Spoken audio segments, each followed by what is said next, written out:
Yep, guys, welcome back to another edition of the Cane River Falls podcast. Today we're hanging with the judge, and he has some little pains, but nothing serious. He's managing so far. He's all good. He's waiting for the World Cup match on Sunday, as we all are. So this is really the after World Cup fix by the time this gets published. Father be alright. When it was Mother B birthday. Everybody kind of cool so far. People move to and fro. But today we have the lovely Canada with us, Ken, Lady K from Canada. She's Mr. little daughter. She always come check every time she come from Canada and bring this and that. I just stood there now. We just say, come here. People want to know who you are because I'm here for you. People won't understand what they can about that. Canadian, Jamaican, doing her studies. Clarendonian. And I apologize. I apologize. And fellow Clarendonian like Elaine. Hello, oh yes. She's also from Clarendon. Yeah. That is Mike Henry Place. Big up Mike Henry with his book Many Rivers to Cross. I think you passed all these, right? Yeah. I don't remember. Mike Henry, Many Rivers to Cross. No. Yeah. KK. Davey. You left Jamaica, you left us. Why? I wasn't born here. You weren't born here? No, I was born in Canada. My grandparents are Jamaican from Clarendon. Yeah. You're from Moko? No. We're from a community called nearby Rock River. I don't know. It's near to something. Yeah. It's more community. Yes, we have a very famous school up there. Famous what? Clarendon College. Yes. Yeah, so my grandparents migrated from Clarendon to Canada, and then had my mother, and my mother had me, and here I am today back in Jamaica. Your mother alone? Not alone. My father is Canadian. You have a big personality, man, for a little girl. Little girl? You're young. What's a little? Guys, if you meet Kean, you wouldn't believe like them big words you come out of little girl mouth. Stop calling me little girl. I'm 6 feet tall, and I am in my 30s. I don't think that makes me little. No, I'm not talking like that. You're 6 feet tall? Yeah. Little in terms of age. Little in terms of what? What's a little bit? Your educational level, your awareness, your social grace is of like Oprah Winfrey standard. You have a big, you are a writer. I didn't remember that, so I trace it kind of back to that. Yeah. All those books going? I'm still working on my dissertation research. It's going good. It's just I've been doing interviews, and now I'm writing up on the interviews. So for us Jamaican small people, not small, what is not small at all. What is dissertation? Research. So a dissertation is the type of research that you do at an advanced graduate level. So yeah, just research. What is dissertation? Oh, what is it on? Yeah. It's on return migration. So switched a little bit from the last time I spoke with Mr. B, but it's looking at Jamaicans who were born abroad or Jamaicans who left Jamaica at a very young age, their experiences coming back to Jamaica as adults to now live. Yeah. You know, she would be here with baby Danny that came in there. Who is that that? fellow that I practically going. What do they do? Migration research as well? He migrated to the United States. Oh, they came back. Okay. I haven't seen him for 40 years. Oh wow. And he turned up when Tuesday he turned up. Yeah. Just unexpectedly came back? Yeah. Oh wow. Coincidence. And he left at a young age as well. He left at a very young age. Yeah, I would love, and he's living back here Your now. situation where you see the need to do a research like that shows that you are a principal person. You seem to honor your father and your mother to go to study their type of decisions. Where did that consideration come from? Come see how I owe you for that.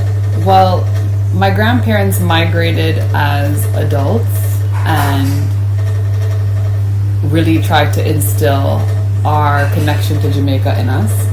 When I came back here as an adult to just explore the place and learn more about the place, I also ended up really feeling a connection to it, like an emotional, deeper connection to it. And then when I came back here for my research, I noticed that I was not the only one, i.e. somebody who has was not born here or not lived here, but wanting to come back to also experience the place and live here. So that made me interested in this migration. Not hustle. Oh, also. Also. I'm sorry, guys. Also. Language barrier. No, also. Yeah. I became interested in that migration pattern, and when I was here and I'm listening to a lot of people, especially in the government, talk about returning residents and people in the diaspora, I think a lot of the times they think that the diaspora members who are returning are retired, or they're people who left, like my grandparents, when they were at working age and are coming back now later on. But it's people who are millennials. There are some older people, but it's like a generation that is working remotely now, a lot of them, who are now coming back because they have flexibility in terms of their work. And all of that. Right, exactly. You have all that, these geopolitical pressures that are making a lot of people now not want to be in the countries that they were born in, looking back to the country that they identify with. And again, like Donald Trump is saying, you're not even supposed to be here anyways. Like, so all of these different... One more question. Yeah. The first chapter or paragraph of your dissertation, I imagine you're going to explain why Jamaica is so special in the global space. People say Jamaica put the world on the map. Some people say Jamaica put the world on the map. You know what I mean? Why was it so special? What's up? That's something that I'm also curious about. There's something very incredible about this place that I haven't written my first chapter as yet, but there's something definitely special about the place, especially for a country of less than 3 million people. To say that, like, the global impact that we've had is incredible. I don't know. Catch your eye? I mean, is it your peers saying that Dunge River Falls caught their eye? What catches the people's eye? What catches your peers' eyes? What catches your eye about Jamaica? What do you like? What do you enjoy about being here? Mr. B, you too. You can answer that question as well. What catches my eye? Yeah, what do you think is special about Jamaica? Well, there's a saying among the older folks. When we check it out, Lord, no we know better than y'all. True.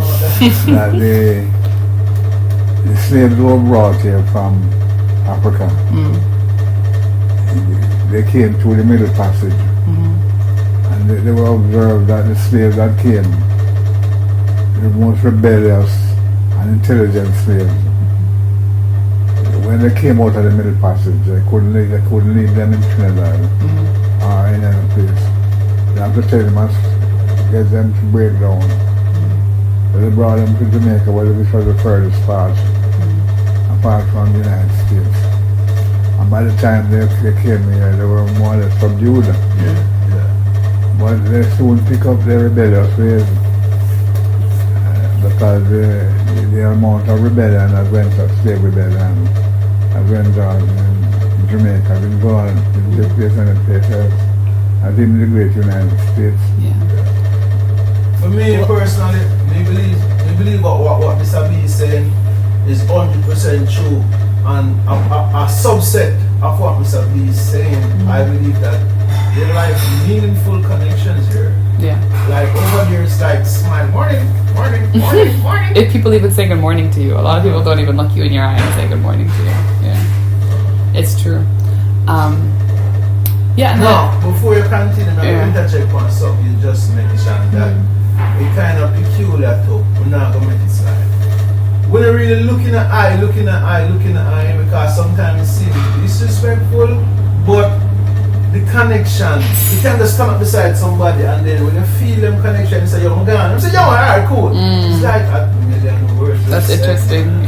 But my experience here is that people look me in my eye. Even when I was driving from Kingston up here, I'm driving and as I'm driving, people are looking me in my eye. People are going to look in your eye. Okay, well, maybe it's a gender thing. They can have this uncanny way of examining your true eyes.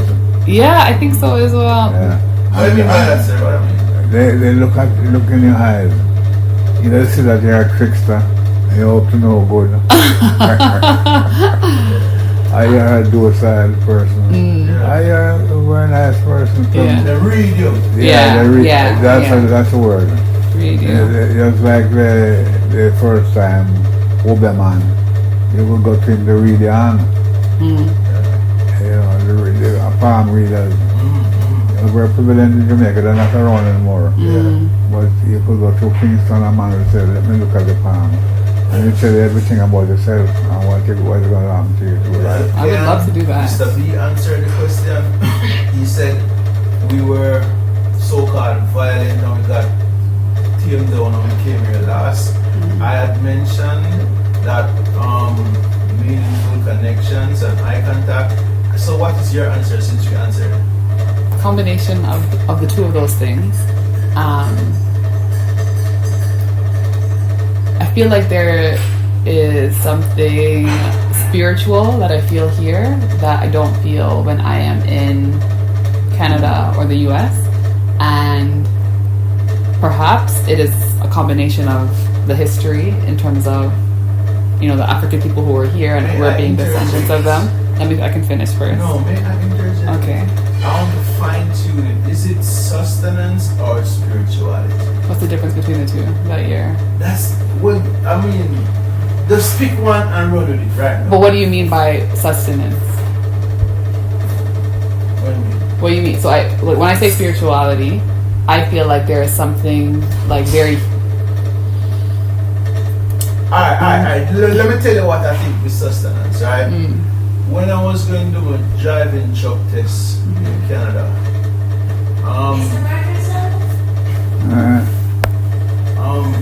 we're moving on, as we proceed. Yeah.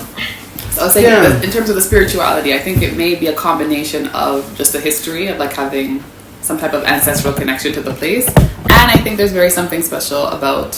Maybe this is connected to the history as well, like the mountains and the greenery and just being in nature that feels very spiritual, that feels feel more human. I don't even know. Feel more human and connected. I think you're in the wrong field though. I'm in the wrong field? Yeah. Why do you say that?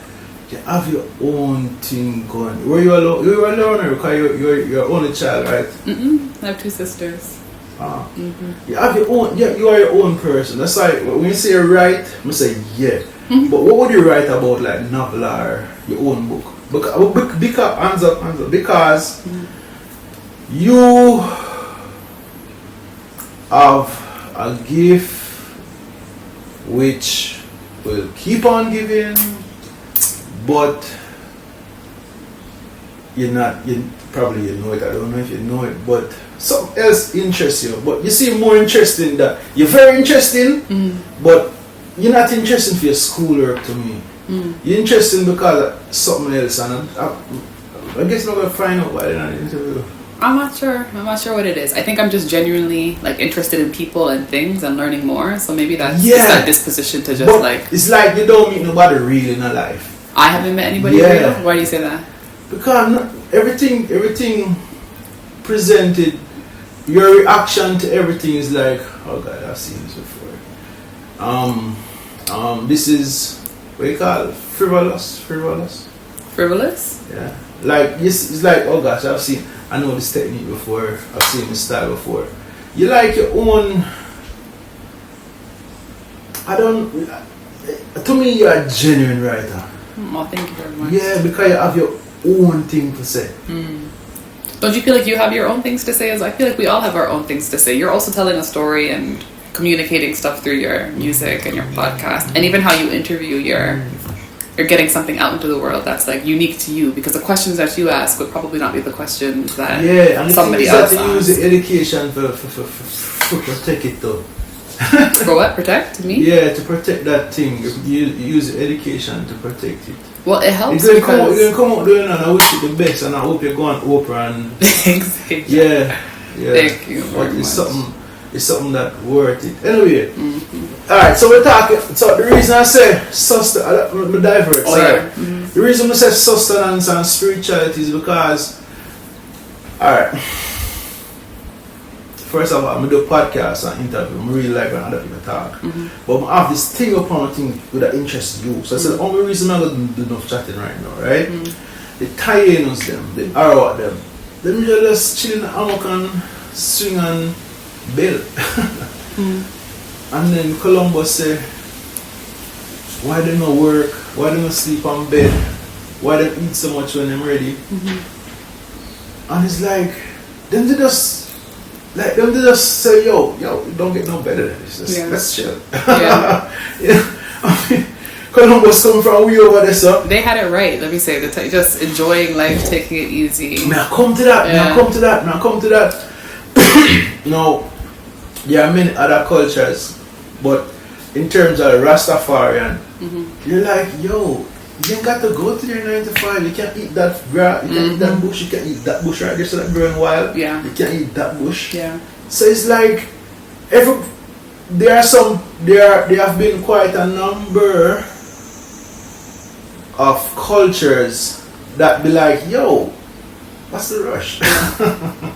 Yeah. So I mean, is it that, or is it like the Haile Selassie? Is it the Mayalism? Is it the Jesus Christ? Is it the Muhammad? Is it the Buddha? Is it that work more here, in a sense, or is it that Jamaica that's nice? Maybe it's everything. And you know, when I said the word spirituality, I wasn't even like thinking of one of those in particular.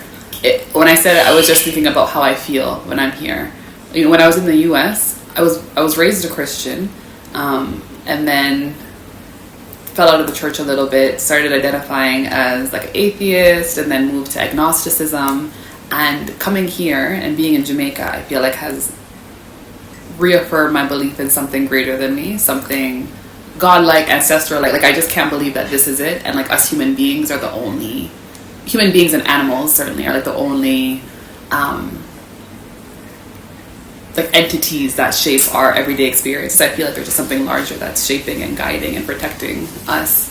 So when I say spirituality, I meant that, not necessarily a tradition, but I think that all ties into it. Perhaps I'm not.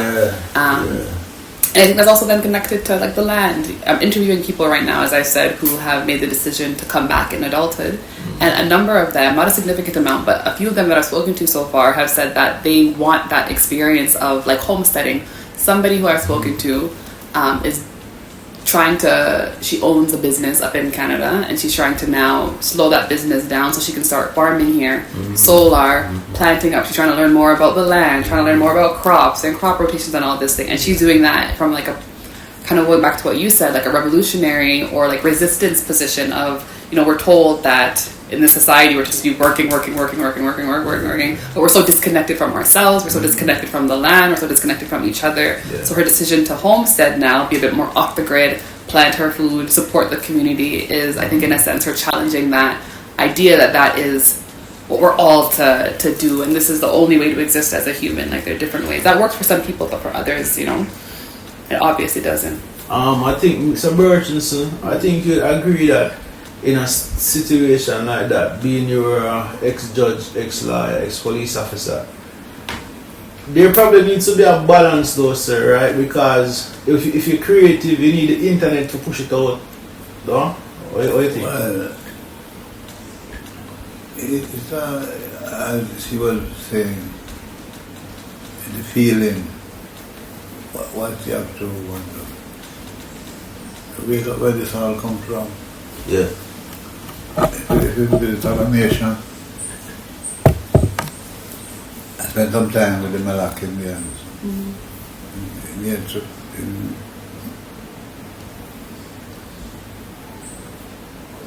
then kill the people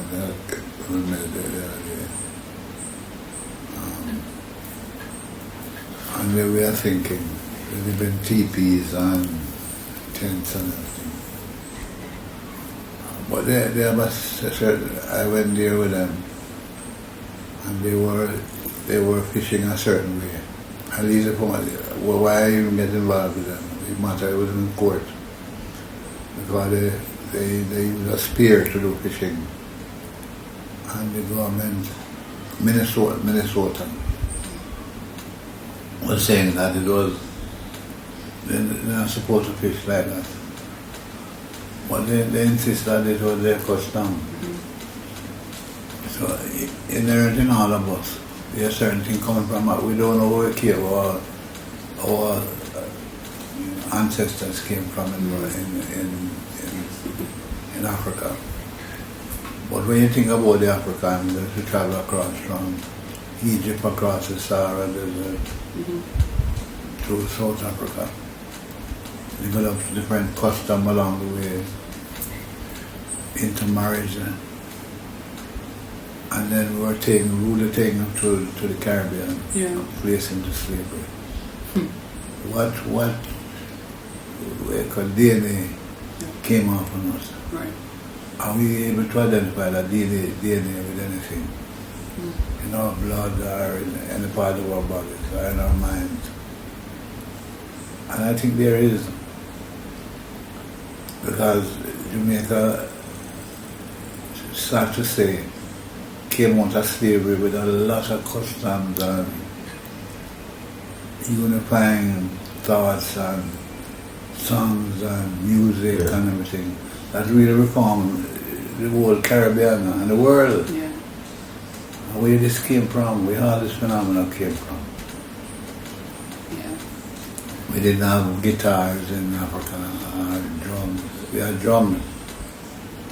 But some of the musical instruments we could readily take onto it and start playing it. So when somebody comes from Jamaica and goes to England or Canada or United States, he's a peculiar person. And probably some royal priesthood, which he doesn't even know. Right. But it manifests itself after a while in his thoughts and in his motion, in his action. You would have to look to Bob Marley and Rita Marley and Jimmy Cliff. Yeah. Well, they quickly put words to music and were no different from Shakespeare. At least the words were more profound than Shakespeare. Then you look to, and he's from Clarendon. Claude McKay. I believe his words were so good. You read him, Karen? Yeah? You read him? I've read some of his work, yeah. Yeah, you know, I told you about the story that when England during the darkest days of World War II, Churchill was looking for something to brighten up the English thoughts, make them more revolutionary thinking. And he found the poem, If We Must Die, and he took it to Parliament and read it. And caused a different thinking process. And he told nobody that where he got the poem from. But that's just a wife and one Clarendon who wrote it. And you know, so when I think of spirituality, I think of things like that, like music, things that make you feel something. And I think that as human beings, it's important to have some type of spiritual health. And, you know, we think a lot about mental and the physical, but I think even as a people, what you were saying, Mr. B, we created our own traditions here, but we don't know, as you said, like if that Jamaican man who left to go to England is like a descendant of some type of priest or whoever in Africa, but because we were cut off from those African traditions that would have sustained us for however many years before colonialism, like we don't have those spiritual belief systems to draw on in a way that like a Nigerian who has all of these, you know, that preservation of spiritual systems. There's a sociologist by the name of Orlando Patterson that talks about this. It's called like natal alienation, which is natal like natal baby, like alienation. So from these like cutting yourself off, or not yourself off, but being cut off rather. What slavery has done. From your history, from your kinship, ways of doing stuff, all of these things. Then you have that, and then the imposition of, as you were talking about, Xavier, Columbus come here and said, you need to be working. Like, what are you doing? Just laying down, like working. John Locke is a philosopher who talks about the land must be used. Like, there must be use that comes out of the land. Like, your labor needs to be used. That's a completely different way of seeing and existing than many other people, and there's nothing necessarily inherently superior of that way of being to others, but they have imposed it and said, through European colonialism, said this is the way that the world should be, and have made other ways of being like uncivilized or barbaric, or I'm putting quotation marks here, and it totally disconnects people from different ways of existing that perhaps may make people feel more fulfilled. Maybe this is why we're seeing such high rates of depression and anxiety. I mean, there's so many other things that are contributing to that, but I think being cut off, prenatal disconnection. Natal alienation is what it's called. Orlando, he's a Jamaican sociologist. He's written about that, and he's written a lot about slavery, and but that is something that I've been thinking a lot about, just how being cut off from that is.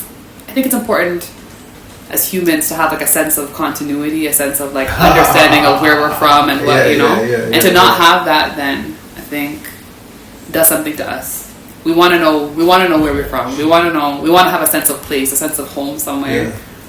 I think the feeling aspect of our existence is so important, but we downplay it. Like we all feel stuff, we all have emotions. Like those emotions are like such important parts of our experience of being a human. But human, But parallel with those thoughts have been cut off. Say that again, Mr. B. I said parallel with the thoughts have been cut off. We must not lose sight of the fact that other nations are now imposing great things on us. Right. Subtly, but deadly. Yeah. They came with that one. We had because Manchester's. They came in with guns and bombs. They said we weren't intelligent. But we were very intelligent people. And the thought they brought into us only turned us into barbarians. So we have to be careful of the imposition of alien thoughts into a society. And this is probably why deep down you're trying to reconnect. Absolutely. Somewhere in the distant past. Yeah. The ancestors are reaching out to drag you back. Yeah, I definitely feel that. That's what somebody had told me, when I was here, and I was moved to tears when they told me that. That, like, this was during my first stint here. They had said, I felt like so many just strange in a positive way things were happening to me, and I'm like, I don't know. And then she had said to me, "Oh, maybe your ancestors, invited you to come back, and you accepted that invitation, and they're now like watching over you, and they're now like trying to guide you." And I honestly feel that way very much, and I think don't go so fast. Yeah. You said things been happening step by step. Like you can connect the dots for us, like say this professor said that, and then that person said that. It wasn't even like a coherent string of things, just events that had happened in my life that, like, I was meeting certain people, or I was like in the right time at the right place, or I just experienced something. I felt like, wow, I needed this. It was positive overall, but I'm just like, oh, it's so strange that this keeps on happening to me. I keep on using the word serendipitous. Oh, it's so serendipitous that I've just met this person, or it's so serendipitous that I just had this experience. Like maybe it's ancestors who called you to come back, and you've accepted the call. And it's heavy. It's heavy.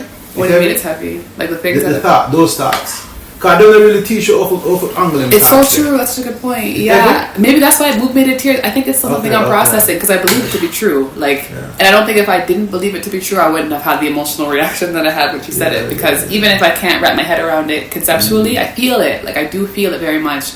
But because, again, as I told you, when I came here, I was very much agnostic. Like, I don't know. Well, you know what I need to know from you? Alright, there is this gentleman. Astrophysicists are brilliant scientists. Neil deGrasse Tyson. He's like, a man interview man said, him do wicked interview. And answer things simple, make you understand everything. And a man ask him, which man asks, you know. I take time to get to the question.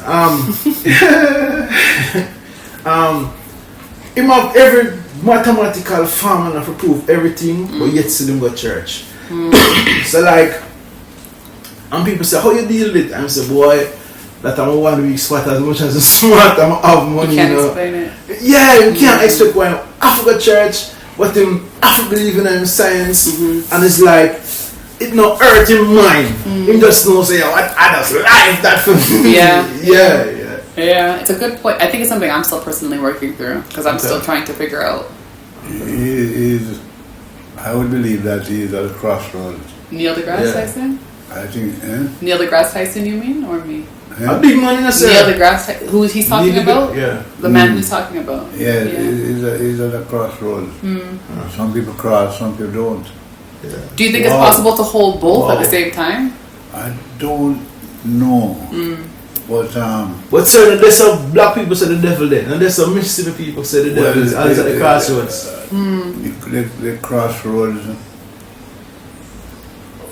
is written, it is portrayed in a book called, I was telling about Hindu art and occultism, written by E.T. de Lawrence. You read that? You read that book?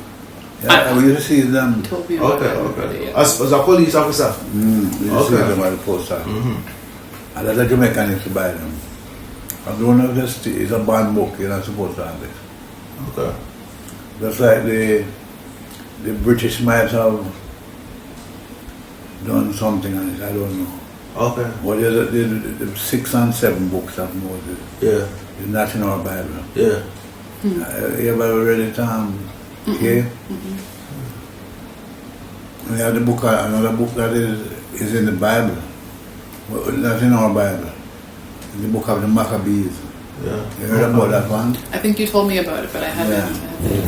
Yeah. Can't Probably in Canada you can get appearance it. house. But here you can't. It's banned here. Yeah. Ban here. Wow. Like you can't read it on the appearance roof.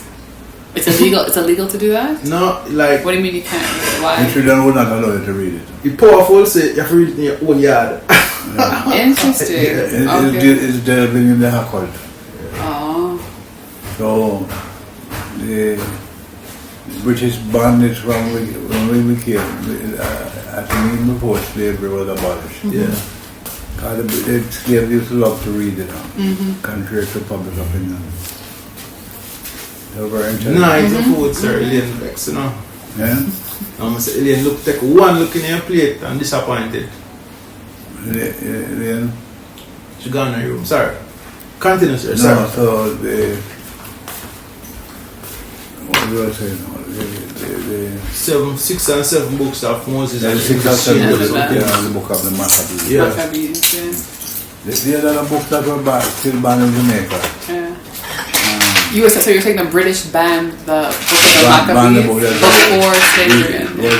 But for you're a black man, you're not supposed to read it. Yeah, but I remember the book. Oh, so them used to read it, sir? Yeah? Them used to read it and never want to reread it? So They were the one who published those books. They didn't- oh, but then They they want to probably, reread didn't, it. they probably didn't want a revolt or a uprising or to empower the black people. Then the same so them try to tell you say lime no good for you and happy a poison and sit in the tree and pick them thing and eat them. Another book that the last book that I know that was banned was the Manifesto of the Communists Oh, they banned the communist by Marx? by Karl Marx. That was banned here? It's banned here. It's still banned here. It's banned Oh my god. I have another book Wow. written No way. by Che Guevara. Yeah. They banned that book El as Che well. called The Diary of El Che Guevara. They banned that book Well, here. it was my generation of people that banned that one. Wow. See what I Oh, things and times Oh, and the goodness. turning of the tides. Whoa. No, anything that's banned, that has been banned by a state, intrigues me, especially books and Yeah. practices. Yeah. Certain practices that are particular to a group intrigue me. So I remember reading about the Haitian Revolution.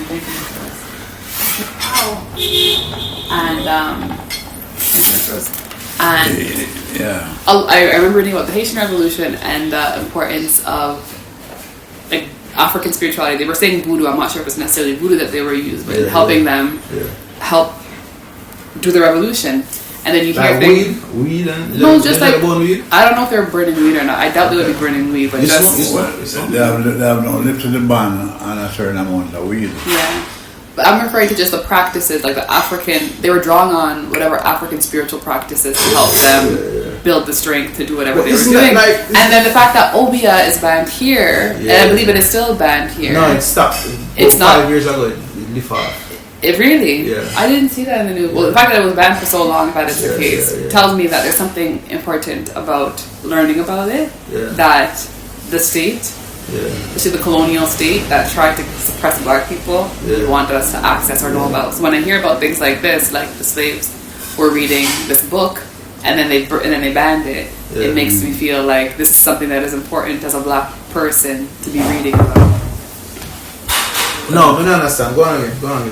Things that are banned Yeah. by a state that were trying to suppress black people, Yeah. like during slavery, of course, Yeah. they were trying to suppress black people, right? Yeah. So things that were banned during that time must have been things that could have been empowering to black people, empowering to the enslaved people. They didn't want to revolt. They didn't want people to uprise and do whatever. So I'm thinking, so if a book that the enslaved black people were reading was banned, Yeah. then I feel like that there must be something important in that book for strength, for knowledge of self, for empowering them. Yeah. That the government at the time obviously didn't want them to read, because if they felt too empowered, they would try to run away. They would try to overthrow the The status quo. status quo. Exactly. You Well, follow that? I don't know. Well, they put the interpretation in it because the Communist Manifesto. Yeah. Communism was just it in the world, and Marx wrote his thesis. I can't really fathom why they banned it, but looking a little deeper, they would have come to some conclusion. This book must not be given to the black people to read.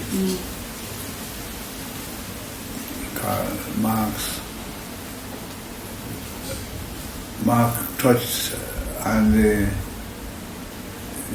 aristocrat at this time, Yeah. and living the placement between the rich and the poor. Right. So, And having the poor come together to yeah. for a revolution. Yeah, Yeah. So. so that might have been the reason. Yeah. But whatever the reason that was given. What books, knowledge was always there for the blacks. The library, one of the last regime in Africa burned the museum at Timbuktu. Wow. The children that were in Timbuktu were for the education of black people. We ourselves destroyed. Therefore, the force are the subtle intervention of the racism into our culture. Made permitted by that. I'm going to ask you now a question because I mean, we go to university, but we never really like taking medication like that. But yeah, you guys don't have a serious scholar thing about the tone. I'm going to ask you this question. A hypothetical, an imaginary question. That's the word I'm thinking about. Say. Alright, if slavery never happened, do you see Africans coming over to the West and helping or making it worse? Or imagine slavery never happened. What do you think would be the African man contribution to North America and Europe? Well, yeah, the person you have to think about why slavery happened. You first, sir. Yes, sir. Why slavery happened. No. I say suppose it never happened. No, but So you think about about why it happened first. Why- No, we know that part then. We don't want. That's not taken for granted. That's actually not No, self-evident. Okay, That's not Exploit self-evident. it first. It came out of the church, you know. Yeah. Slavery came out of the church. Bartolomé de las Casas, the Franciscan monk who suggested to the Spanish, was a follower of of Christ came out of Rome, the Pope and those people who preached. Chattel slavery in particular, or the type of transatlantic Chattel chattel slavery? Chattel slavery. Right, Well, that's the most heinous that's- form of slavery they ever could. Say that again, Mr. B? That's the most heinous form of slavery. Totally. Because they, can you imagine that the Caribbean would have been very, very poor if those slaves were brought over from Africa. Would have been poor? Well, they would have to go back to where they come from. Who? The white. The white. Right, because They the couldn't- Africans built the wealth in the colonies. Yeah, the white were the people who would start to eke out the wealth and give it to them. They couldn't To them, who? Europeans. The Europeans. Okay. It built Europe. It built Yeah, Britain, they Britain, couldn't. They Portugal don't know how to built. plant cane. Yeah. They don't know how to plant any form of crops. Surf people. Well, I wonder. SERF. The question is like, okay, slavery didn't happen as one thing, but if like colonial expansion didn't happen, Yeah, i.e. yeah, Columbus didn't come yeah, here and yeah. start the whole, you know, like they all started doing this Yeah, exploration yeah. and built the colonies, what it would have looked like here. And that's like I wonder, would somebody have done this? So somebody would have eventually done this act of trying to colonize other parts of the world? I don't know. Is this something that? But they were living not like this for a very long time. So I don't. It's even Well, a- the Spanish, you know. Hold on. Make Kay continue, sir. Go. No, I actually I can't even I haven't thought about the question long enough to be able to even think about if colonialism didn't No, I just want to put that happen. one away side again now. Why so you're the first person. I think about that so why people know I said I need more time to think about this question. In an interview, everybody just answer the answer. Oh, yeah. Nobody never say, yo, I need more time to think more this. Wicked. Or were you gonna say Mr. B? No, what I was saying that the European, like the Spanish, especially the Spanish, Yeah. the English, the Dutch, the Germans, what they did to the Incas, the Taínos. Sir, before you go into that, Them- sorry sir, believe you me. Before you go into all them affect the Native American, back up a little more. What was their standing in the world? Oh. Spain, England, Portugal. What was their standing? Who was above them and German? Who was above those people? Well, the great kings are, them call themselves Alexander the Great, this one. But the problem about these great kings and popes, they didn't leave their throne, you know. None of the British kings had left England to come and So them get bad treatment, and then when the man them move and come over here, them want be them own king and for them own land and rule over No. somebody to treat them bad too. what they did first.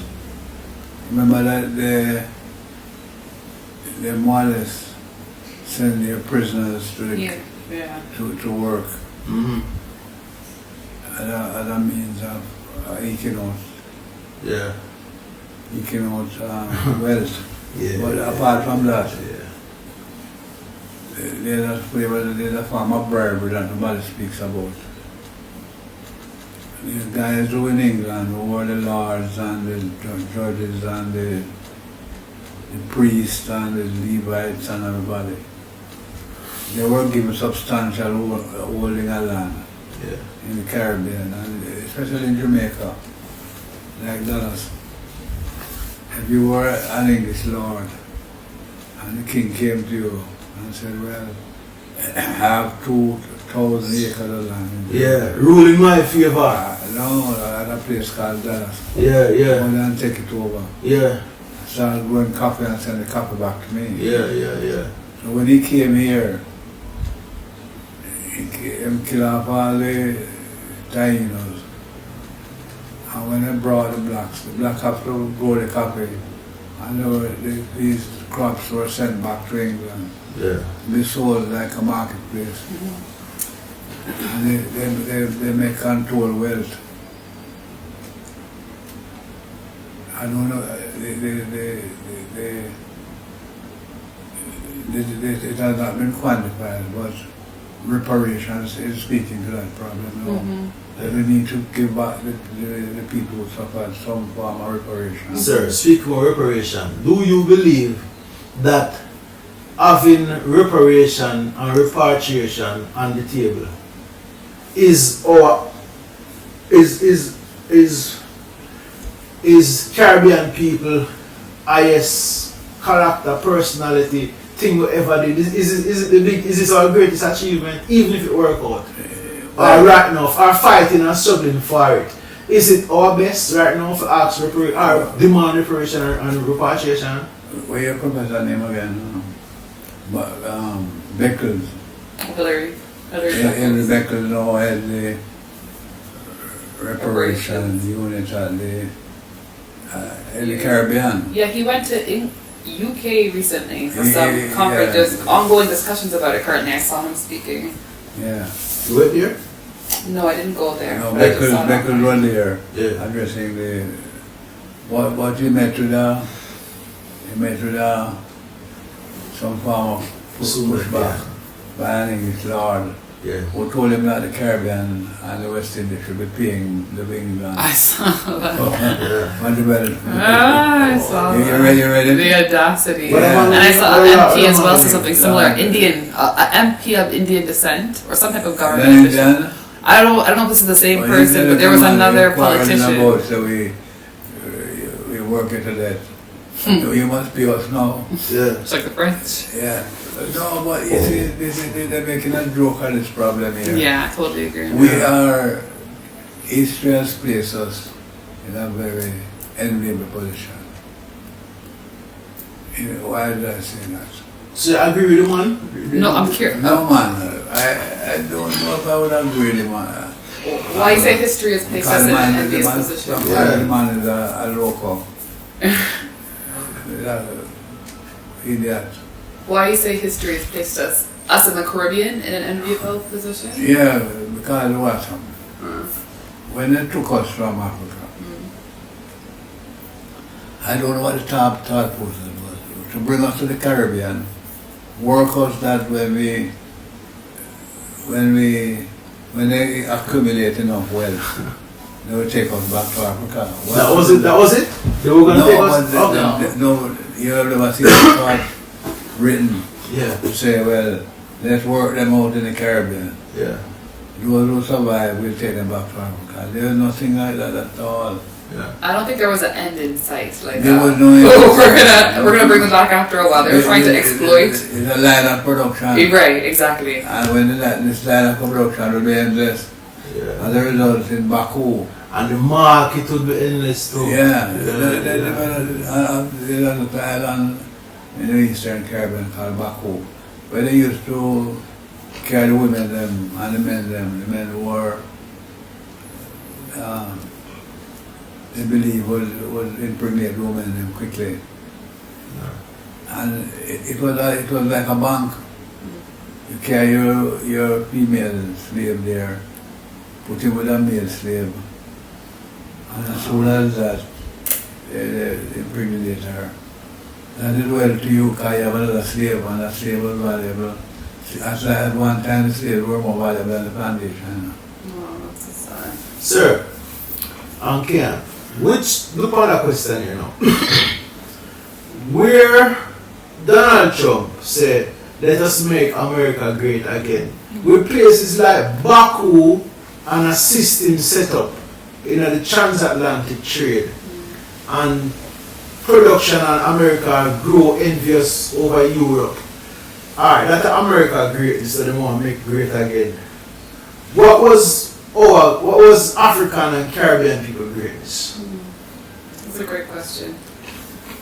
I mean, I can Oh, speak. hold on, and for kind of university talk more for you, okay?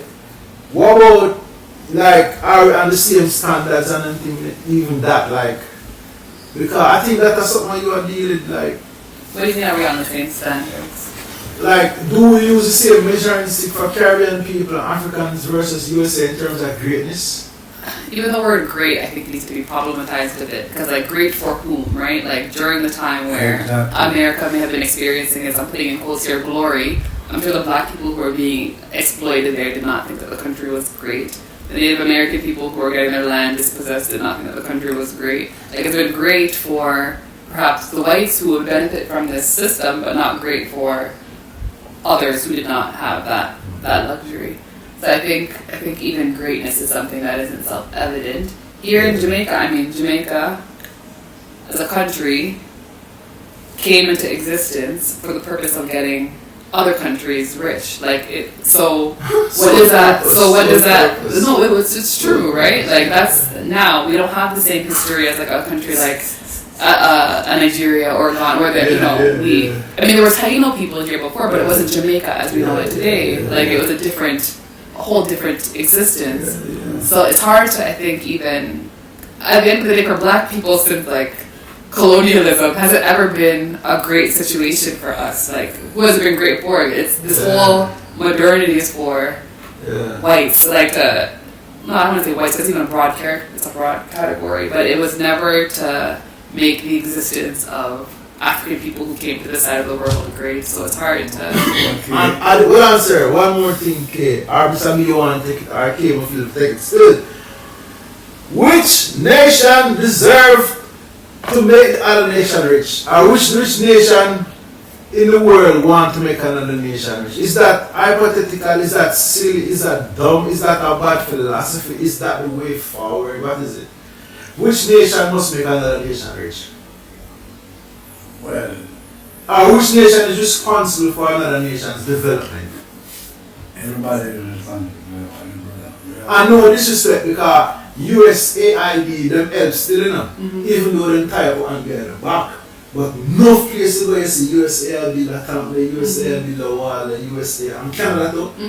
I mean the vibes that we get off of the news.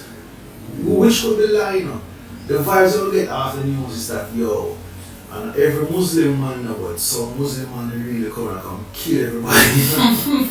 I don't know if That's wild. Yeah, you understand? Or some African people, or China, China. Good all this them and go on, They just want to take everything and leave and not trust that. That way I get. You understand? So no disrespect.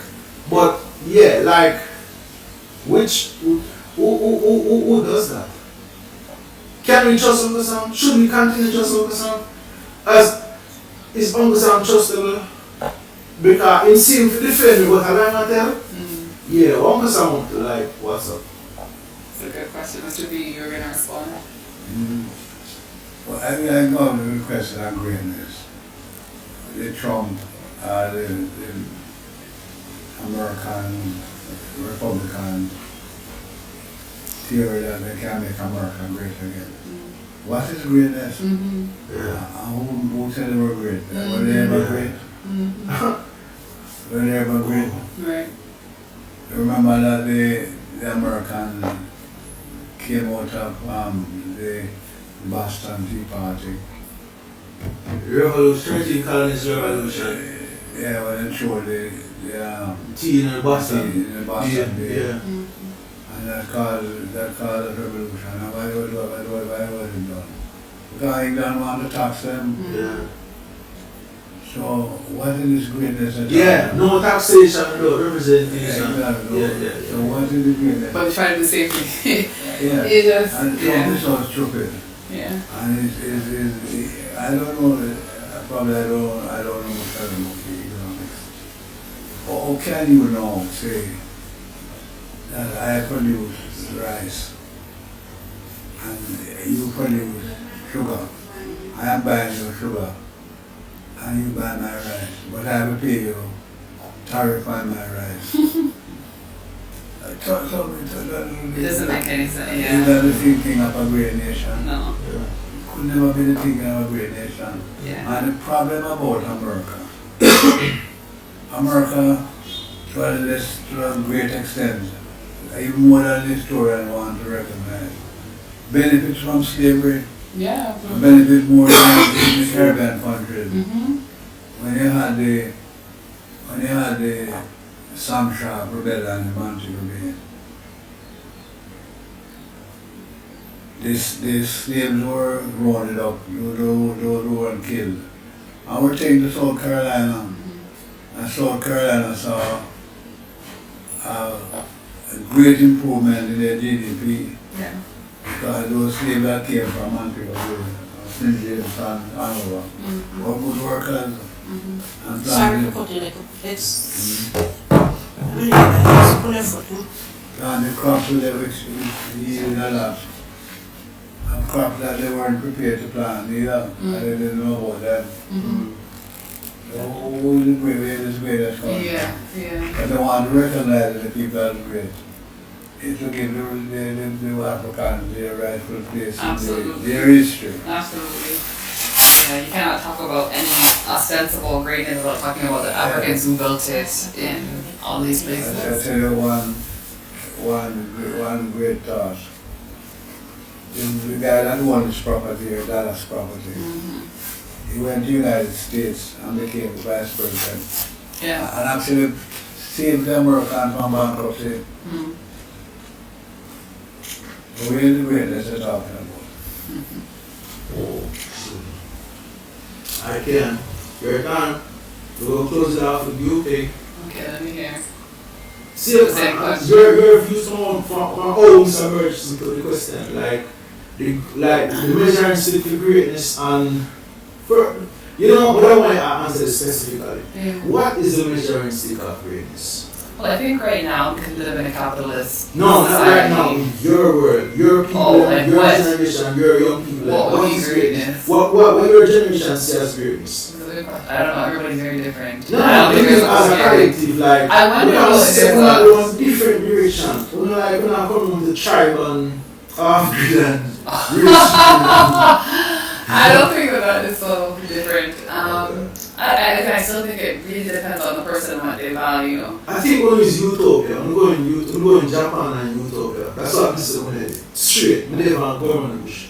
We don't do a big bomb job and we just start Over fetch water and calabash. I wouldn't necessarily want that. I think greatness means that everybody live in a society where everybody can live a good quality of life. Like that to me is like a marker of a great country and a great society. Would America be considered great by those metrics, given the deep inequalities? No. Would Jamaica be considered right now great? And many countries in the world be considered great by those metrics? I don't think. I mean, maybe some of the what are those ones? What are the places in? I even hate. Okay, when you talk about greatness, Yeah. when you talk about Stick it to our sir. America, Yeah. if you look at their greatness when they were at the height of their greatness, what happened?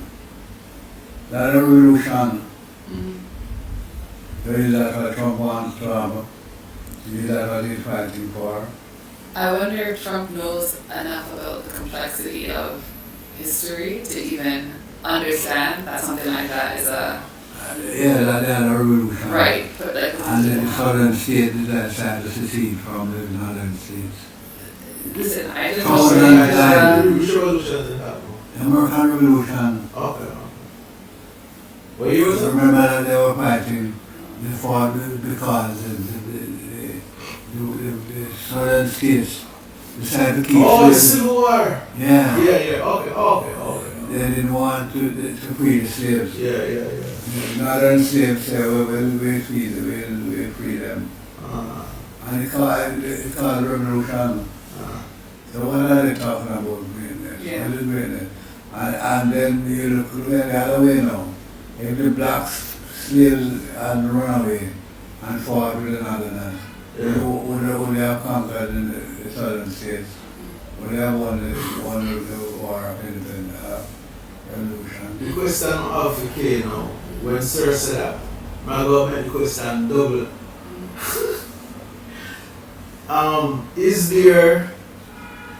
What is the role of luxury in a utopia? luxury. Yeah, luxury and affluence. what is the role of luxury and affluence in utopia? When we live in utopia, we're not handling something. That's for the next interview for us to unpack. Stay Stay true. No, I just attend. Stay true. I haven't had us since 11:30. I attend my very good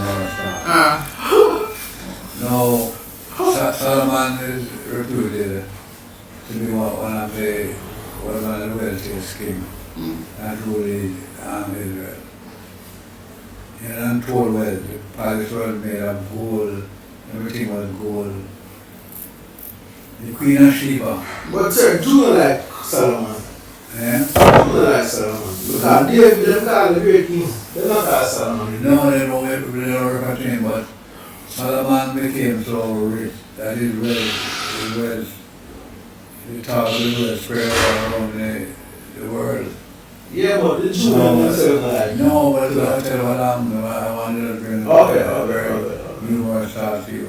The Queen of Sheba was an Ethiopian. She was Ethiopian. She heard about the wealth of Solomon and led a delegation from Egypt Diplomatic to delegation. go to Jerusalem to see this great king and the great wealth that he had. So she was lured by not in the thought of it was good looking or bad looking. Just the wealth. It thought of his wealth. Yeah. The wealth attracted a lot of people, especially the gold. Indeed. Gold. Indeed. When she went to Jerusalem and met King Solomon. I don't care what that story is. Go on, sir. Solomon You know what? You care what that story? Listen. Solomon decided to trick her. But he was hard, no, by her beauty. He wasn't brought to fashion or carry on lugging me. But she was a beautiful woman. But she knew the scripture still. She knew the scripture. Yeah, she knew the Hebrew. Yeah, because they might have been like that Timbuktu. Yeah. They read And in the song of Solomon, they did a flirt, but they want flirt and all the holy, not holy with you. Israel first. Solomon told her Yeah. that after dinner, and Solomon was that big trickster. He made sure that her meal was picked with salt. And salt was a commodity that was prized in the Middle East. And when she had this basage, he said she mustn't take anything from his house. Yeah. Because I get some permission from him. Yeah. And if she take anything, Shaka says it. And she just took it and never wrote about it. Salt food. Shit. And the night Oh, so she had water. sneak out of the room. Yeah. And David wrote that away. Follow it. Follow it. Yeah. But what the king on that came out of that Memory, No. He was skilled. And he rebelled against Solomon. No. And he rebelled. No. Okay. Absalom had Absalom. Absalom and David did that. I think And that's David, it.